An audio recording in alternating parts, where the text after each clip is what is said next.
Ce matin, la parole de Dieu nous parle de la foi. Et déjà, dans la deuxième lecture, on disait, la foi, c'est une façon de posséder ce que l'on espère. Je ne l'ai pas encore, je l'espère, mais la foi me permet de dire, on va l'avoir. La foi, c'est un moyen de connaître les réalités qu'on ne voit pas. Donc, vous voyez, ce n'est pas surprenant, la foi, dans notre monde où on veut tout de suite, ça dérange. Parce que nous, les humains, on est des personnes limitées et dans notre vie, il y a des périodes d'attente. Est-ce que j'aime les périodes d'attente? La réponse, c'est non. J'aime pas ça, les périodes d'attente. Mais c'est bon qu'il y ait des périodes d'attente dans notre vie. Ça nous permet de maturer, ça nous permet d'avancer. Et ce matin, dans cette lecture, on nous montre à travers deux exemples, ça change quoi d'avoir la foi? Ça change-tu quelque chose dans une façon de vivre? Et la lecture nous disait ceci. Grâce à la foi, Abraham partit sans savoir où il allait. Et j'aurais pu vous demander, le savez-vous? Vous en allez, vous autres, dans 5 ans, dans 10 ans d'ici? On ne le sait pas. Qu'est-ce qui fait qu'on continue d'avancer? Qu'est-ce qui fait qu'on continue de marcher? Bien, j'ai confiance à la vie, j'ai foi à la vie, sinon j'arrête ça, là. On dit aussi, deuxième exemple, grâce à la foi, Sarah a cru qu'elle aurait un fils, même s'il était rendu avancé en âge. On pourrait ajouter aussi, grâce à la foi, bien, je continue de faire confiance à la vie. Et je me suis dit, on pourrait se demander, nous autres, là, on nous parle d'Abraham, c'est facile, on nous parle de Sarah, c'est facile. Moi, dans ma vie, chacun de nous, qu'est-ce que j'ai fait grâce à la foi? Et on pourrait dire, bien, grâce à la foi, je suis devenu croyant, je suis devenu chrétien, et j'oserais même dire que ce n'est pas tellement de ma faute. C'est plus dû à ma famille. Je suis tombé dans une famille chrétienne. Mais grâce à la foi, moi, je suis encore chrétien aujourd'hui, là. Même si ce n'est pas à mode, là. On s'entend dessus, je ne suis pas chrétien à cause de ma mère aujourd'hui, là. À mon âge, c'est moi qui ai choisi, là. Mais c'est important de se rappeler ça. Grâce à la foi, moi, je fais ça. Grâce à la foi, qu'est-ce que je pourrais dire aussi? À certains moments de ma vie, j'ai choisi de m'engager. On a pu s'engager dans différentes situations. Quelqu'un pourrait dire, mais grâce à ma foi, ben moi, un jour, je me suis marié. Grâce à la foi, un jour, j'ai choisi d'être prêtre. Grâce à ma foi, un jour, j'ai choisi d'entrer dans la vie religieuse. Grâce à ma foi, un jour, j'ai choisi de faire du bénévolat. Donc, on n'y pense pas tout le temps, mais la foi nous fait bouger et nous fait prendre certaines décisions. Et on pourrait ajouter que ce n'est pas juste une histoire au passé. Grâce à ma foi, aujourd'hui, je choisis de faire confiance à Dieu, même si je ne sais pas ce que la vie me réserve. Je ne sais pas, moi, là. Je n'ai pas de boule de cristal là, qui me dit ça. Mais je choisis, grâce à ma foi, de faire confiance puis d'avancer. Ça me fait penser à une vieille chanson de Johnny Hallyday. Et le titre de cette chanson, c'était « J'ai oublié de vivre ». C'est un détail. Je dis ça va pas bien, mais j'ai juste oublié de vivre. Et des fois, on entend ça, on dit que ça n'a pas d'allure, mais je pense que dans notre monde, c'est très facile d'oublier de vivre. Ça veut dire quoi? Ça veut dire qu'on se fait tous prendre dans un paquet d'activités, même des curés courent aujourd'hui, faites-vous-en pas. On peut courir après 56 patentes, puis tu arrives à la fin de la journée, tu arrives à la fin de la semaine, tu arrives à la fin du mois, tu arrives à la fin de l'année. Ouais, j'ai fait bien des choses, c'est juste que j'ai oublié de vivre. Être croyant aujourd'hui, pour moi c'est important, c'est de prendre des moments pour s'arrêter, pour dire, oui, j'ai à faire face à différents défis dans ma vie, il y a des obstacles dans ma vie présentement, c'est normal, là. Mais j'ai choisi de vivre. C'est un choix que j'ai fait, là. J'ai choisi de faire face à la vie. Et on pourrait dire, malgré les échecs que j'ai connus dans mon passé, j'ai choisi de vivre. Quelqu'un pourrait dire, même si mon mariage n'a pas marché comme j'avais prévu, c'est une période difficile, mais j'ai choisi de vivre.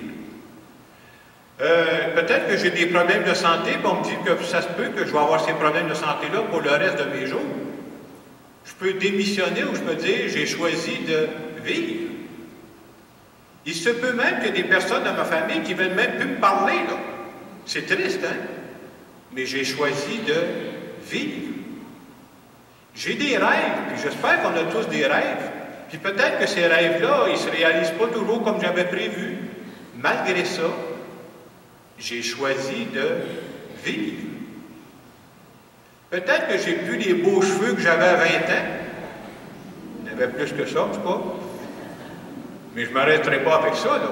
Je choisis de vivre. C'est sûr qu'on n'a pas la même énergie qu'à 20 ans. Moi, c'est à veille de changer qu'ils m'ont dit, là. Mais pour le moment, ça va. Tout ça pour dire qu'être croyant, c'est de dire, malgré tout ce qui peut arriver, c'est un choix, hein? Je choisis de faire face à la vie. Pourquoi? J'ai confiance qu'il y a un Dieu qui m'accompagne. Et dans l'Évangile, on disait ce matin, c'est à l'heure où vous n'y penserez pas que le Fils de l'homme viendra.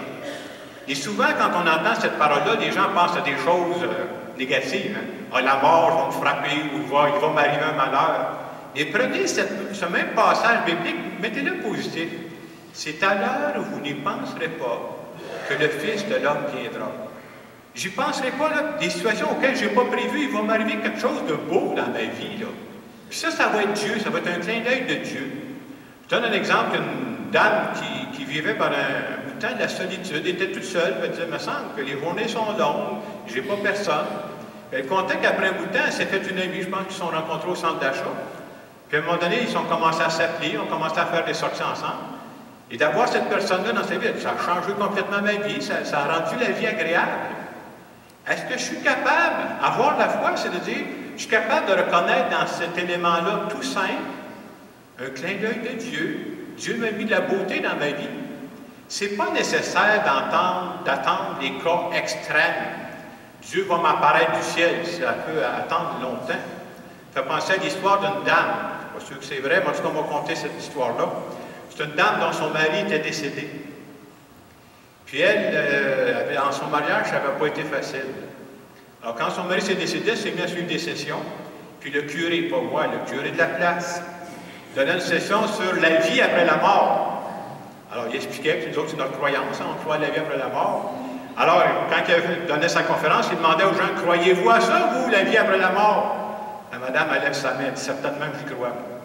Elle dit, depuis que mon mari est mort, je vais commencer à vivre. C'est pas nécessaire d'entendre des cas extrêmes comme celui-là. Être capable de voir les petites délicatesses que Dieu met dans ma vie pour les apprécier. Et pour être capable de voir ce que j'appelle les clins d'œil de Dieu, les délicatesses de Dieu, il faut garder notre foi vivante. Il y a plusieurs façons de garder sa foi vivante. Depuis un an dans la paroisse, on nous parle d'un parcours qui s'appelle le parcours Alpha. C'est quoi le parcours Alpha? Ce sont des gens qui se réunissent, puis il y a des vidéos à chaque soir pour un peu, je dirais, dépoussiérer notre foi. C'est bon de se rappeler à quoi on croit, pourquoi j'y crois, comment tu vois ça dans ta vie que Dieu est présent, et c'est le fun d'entendre les autres en parler aussi. Alors ce matin, on a quelqu'un qui l'a vécu à l'hiver, qui va venir nous en parler. Parce qu'à partir du mois de septembre, on va offrir le parcours Alpha encore une fois. Il y aurait la possibilité de suivre soit le jour, soit le soir. Alors, on va vous en parler un peu plus. Puis il y a au kiosque d'accueil des dépliants là-dessus. Alors, Denis, qui a fait le parcours Alpha, va venir nous en parler un peu de son expérience. Alors, il l'a fait du mois de février au mois d'avril. Alors, peut-être juste nous dire, qu'est-ce que ça t'a apporté de vivre cette expérience-là d'Alpha, Denis? Bien, premièrement, bonjour tout le monde. Merci de m'accueillir dans votre paroisse et dans votre belle église. OK. Merci de m'accueillir dans votre belle église. Puis j'espère que j'aurai été indulgent parce que je suis un peu stressé. Je suis pas habitué. La question, Jacques? Qu'est-ce que cette expérience-là t'a apporté? Prends le micro dans le pied. Bien, premièrement, je vais essayer de me situer un peu dans le contexte. J'ai toujours été quelqu'un qui a eu une spiritualité importante, une foi aussi très importante. Les dernières années ont été assez difficiles, donc j'ai vécu, comme bien du monde peut-être d'entre vous, j'ai vécu des deuils, j'ai vécu la maladie, donc ça n'a pas été facile. Ma foi m'a aidé à passer au travers, l'amour de Dieu aussi m'a aidé de passer au travers, mais comme un peu c'est souvent le cas, on est souvent seul à la maison, j'ai juste 2 chats, donc c'est difficile, les discussions longues. Donc, je vais essayer de faire mon idée. Oui, donc après mon deuil, excusez-moi, ça ne sera pas long. Donc, C'est ça. Donc, j'ai décidé de faire le parcours alpha. C'est arrivé un bon moment de ma vie parce que j'étais dans la solitude. Donc, je pourrais dire qu'au départ, le parcours alpha m'a permis de sortir de ma solitude. Parce qu'à la maison, ben, les enfants ne parlent pas souvent de religion, les amis tassent le sujet, c'est des sujets assez difficiles. Donc, on n'en parle pas souvent. On vient à l'église le dimanche, on reçoit des homélies qui sont toujours bien reçues, mais après ça, on sort de la maison, on est souvent tout seul. Donc, ça m'a décidé à embarquer dans le parcours alpha pour discuter de Dieu. Deuxièmement, qu'est-ce qui m'a apporté le parcours alpha, c'est que qui dit parcours alpha dit rencontre. Donc, on se rencontre, on est beaucoup de gens, donc on se rencontre. Puis, j'ai rencontré un groupe assez extraordinaire, donc des gens que je ne connaissais pas du tout, que je ne fréquentais pas. Donc, en étant d'un petit groupe alpha, ben, ça a permis des rapprochements assez rapides. Donc, on s'est senti comme en famille très rapidement, puis on est senti l'amitié. Donc, avec le parcours alpha, c'est comme si je me suis fait une nouvelle famille, mais une famille dans la foi. Donc, ça a été très important pour moi. Puis, alors, peut-être juste pour expliquer aux gens qui ne l'ont pas fait, quand on fait le parcours alpha, il y a 10 soirées à peu près, il y a toujours une vidéo qu'on écoute. On dit comment Dieu nous parle aujourd'hui. Il y a une vidéo qui parle de ça. Quand on a écouté la vidéo, on s'en va en petit groupe, puis là, on échange. On dit, toi, comment tu vois ça dans ta vie et comment ça te rejoint? Alors, il y a toujours la deuxième partie qui est la partie d'échange en petit groupe. On a à peu près 8-9 par petit groupe pour ne pas être trop nombreux si on veut échanger. Qu'est-ce que ça t'a apporté, cette partie-là, d'échanger en petit groupe avec les autres? Okay. Je vais commencer par te dire qu'est-ce que j'ai aimé dans le petit groupe. On avait au départ des consignes quand même assez précises avec les animateurs. Donc, il y avait 3 animatrices, je dirais. Jeanne d'Arc en faisait partie. Donc, ils ont installé un contexte favorable au départ. C'était à la base, c'était le respect. Hein? On part avec du respect et beaucoup d'écoute. Donc, en suivant les conseils, puis déjà la première rencontre, il y a une introduction que tout le monde un peu dit son parcours, son cheminement. Donc, ça nous a permis de connaître les gens selon leur foi et tout ça. Donc, pour moi, le succès d'Alpha repose en grande partie sur les partages. Parce que c'était très intéressant ce que les gens avaient à nous dire. Puis en même temps, parler de Dieu, c'est très intime. Donc, il faut avoir une certaine confiance pour parler de Dieu. Donc, il s'est installé vraiment un climat d'amitié et de confiance. Puis c'était facile d'en parler. Puis, Alpha aussi, c'est une rencontre avec Dieu, avec nous-mêmes, puis avec les autres aussi. Donc, ça m'a permis aussi de bonifier mon écoute, mon empathie.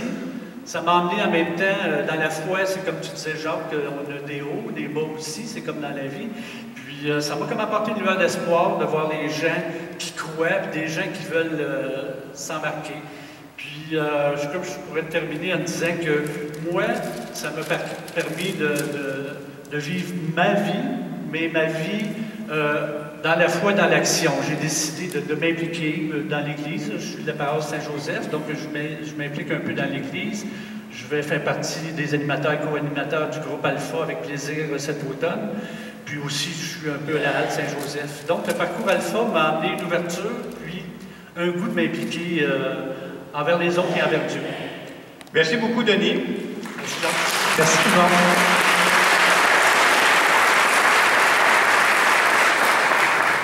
J'aime souvent dire que dans un monde comme le nôtre, là, c'est pas évident de parler de la foi. Justement, essayez ça ce soir dans votre salon si vous avez des amis. Je vous garantis qu'ils vont changer de poste. Alors, d'avoir un Dieu comme Alpha avec qui on peut partager, avec des gens qui partagent ça, même si on n'est pas tous au même endroit, ça fait du bien. Alors, je reviens sur le thème de l'homélie et j'aimerais qu'on prenne un moment de silence pour se demander, dans ce que je vis présentement, on pourrait se dire, moi, présentement, ce que je vis là, est-ce que j'ai oublié de vivre ou est-ce que je choisis de vivre?